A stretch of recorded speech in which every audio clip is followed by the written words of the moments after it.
Assume a push-up position, with your arms parallel to each other.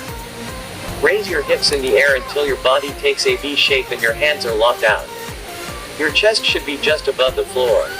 Inhale while you push. Exhale when lowering your body. Move your hips back to return to the starting position. Your body should move fluidly and in control. Also known as dand, the Hindu push-up engages most muscle groups and build overall strength. It work your chest, back, arms, shoulders, legs, and abs. Hindu push-up also increase stamina and aerobic endurance, boost functional strength and stimulate the release of anabolic hormones.